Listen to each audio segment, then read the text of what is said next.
अस्सलाम वालेकुम व्यूअर्स, कैसे आप लोग? उम्मीद करती हूँ कि ठीक होंगे। गाइस, आज की मेरी इस वीडियो में मैं आपको बताऊंगी कि बीएस स्पीच पैथोलॉजी के अलावा या स्पीच थेरेपी के अलावा ऐसी कौन सी डिग्री होगी जिससे आप स्पीच थेरेपिस्ट बन सकते हैं।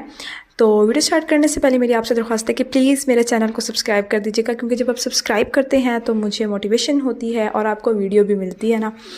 तो चलिए स्टार्ट करते हैं। बीएस स्पीच थेरेपी के अलावा हमारे पास जो है वो डिग्रीज़ मौजूद हैं जिससे जो है हम स्पीच थेरेपिस्ट बन सकते हैं। हमारे पास बीएस स्पेशल एजुकेशन की डिग्री मौजूद है जिससे आप जो है वो स्पीच थेरेपिस्ट बन सकते हैं। पूरी वीडियो देखिएगा ताकि आपको चीज़ समझ आ जाए। बीएस स्पेशल एजुकेशन या एमएड स्पेशल एजुकेशन या एमए इन स्पेशल एजुकेशन की डिग्री अगर आपके पास हो तो आप स्पीच थेरेपिस्ट बन सकते हैं। क्योंकि हमारे पास मास्टर्स ख़त्म होने वाले हैं तो इसलिए मैं आपको एमए एमएड का नहीं बोल रही हूँ। मे भी हमारे पास मास्टर्स ख़त्म ना हो, कुछ पता नहीं है, लेकिन बीएस तो आपके पास होगा। बीएस स्पेशल एजुकेशन में आपके पास मौजूद होगा। तो जब आप बीएस स्पेशल एजुकेशन कर लेंगे तो वो 16 साल की आपकी एजुकेशन बन जाएगी, आपका मास्टर्स बन जाएगा। तो उसको करने के बाद आप स्पीच थेरेपिस्ट बन सकते हैं। लेकिन पूरी वीडियो देखिएगा, कैसे बन सकते हैं ये मैं आपको बता देती हूँ। पूरी वीडियो देखें। हमारे पास जो इसके सब्जेक्ट्स हैं वो आपको स्क्रीन पर भी नज़र आ रहे होंगे। Introduction to special education, teaching strategies in special education, educational psychology, visual handicap, hearing impairment, mental retardation, physical handicap, legal issues in special education.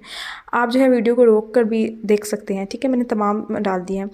उसके बाद जो है वो आपने बीएस स्पेशल एजुकेशन कर लिया, ठीक है, तो आपने पीजीडी इन स्पीच थेरेपी करना होगा। बीएस स्पेशल एजुकेशन करने के बाद आपने पीजीडी इन स्पीच थेरेपी करना होगा, तो ही आप स्पीच थेरेपिस्ट कहलाएंगे।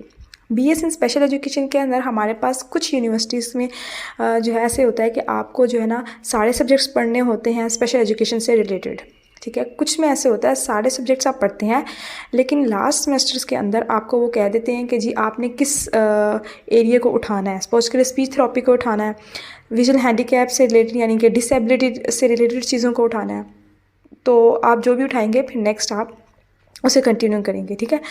तो जैसी बात अगर आपने स्पीच थेरेपी में जाना है तो आप स्पीच थेरेपी वाले सब्जेक्ट्स उठाएंगे। लेकिन हर यूनिवर्सिटी में भी ऐसा नहीं होता, किस यूनिवर्सिटीज़ में सारे सब्जेक्ट्स पढ़ाते हैं, कुछ में ऐसा होता है कि उठाने पड़ते हैं सब्जेक्ट। तो अब आपने पीजीडी इन स्पीच थेरेपी करना होगा। पीजीडी इन स्पीच थेरेपी क्या है वो भी मैंने इस पर भी वीडियो बनाई हुई है, आप वो भी देख सकते हैं। पीजीडी इन स्पीच थेरेपी आप करेंगे, ठीक है, बीए स्पेशल एजुकेशन करने के बाद या एमए स्पेशल एजुकेशन करने के बाद आप यानी कि आपके 16 ईयर्स ऑफ एजुकेशन होनी चाहिए। तो आप पीजीडी इन स्पीच थेरेपी करेंगे तो ही आप स्पीच थेरेपिस्ट कहलाएंगे। बीएस इन स्पेशल एजुकेशन करने के बाद आप एमफिल भी कर सकते हैं स्पीच थेरेपी से रिलेटेड, ठीक है। कुछ यूनिवर्सिटीज़ में ऐसा होता है कि वो कहते हैं कि बीएस स्पेशल एजुकेशन किया है तो आप पीजीडी के थ्रू आ जाएं एमफिल में, वरना होता नहीं है ऐसा कि जो है वो आपको डायरेक्ट बीएस स्पेशल एजुकेशन के बाद एमफिल इन स्पीच थेरेपी में एडमिशन ना दे। ऐसा नहीं होता, क्योंकि बीएस इन स्पेशल एजुकेशन के अंदर आपने स्पीच थेरेपी से रिलेटेड काफ़ी कुछ पढ़ा होता है। तो ये यूनिवर्सिटी के क्राइटेरिया के अंदर आपने देख लेना है, ठीक है। अगर आप पीजीडी इन स्पीच थेरेपी करना चाहते हैं तो आपको बीएस इन स्पेशल एजुकेशन होगा, उसके बाद आप स्पीच थेरेपी के डिप्लोमे में एडमिशन लेंगे, उसे कंप्लीट करेंगे, ये 5 इयर्स की डिग्री आप कंप्लीट करेंगे, उसके बाद आप स्पीच थेरेपिस्ट हैं। और अगर आपकी यूनिवर्सिटी ने कहा होगा कि जी आपने लास्ट में सब्जेक्ट्स उठाने हैं स्पीच थेरेपी से रिलेटेड, तो वो भी आपने किया हुआ होगा, वो तो आपको पढ़ते हुए पता चल जाएगा, ठीक हो गया। तो आपको पता चल गया है कि हमारे पास कौन सी ऐसी डिग्री करें जिससे आप जो है वो स्पीच थेरेपिस्ट बन सकते हैं। तो उम्मीद करती हूँ कि आपको मेरी ये वीडियो पसंद आई होगी। मिलती हूँ अपनी नेक्स्ट वीडियो में, तब तक के लिए अल्लाह हाफिज़।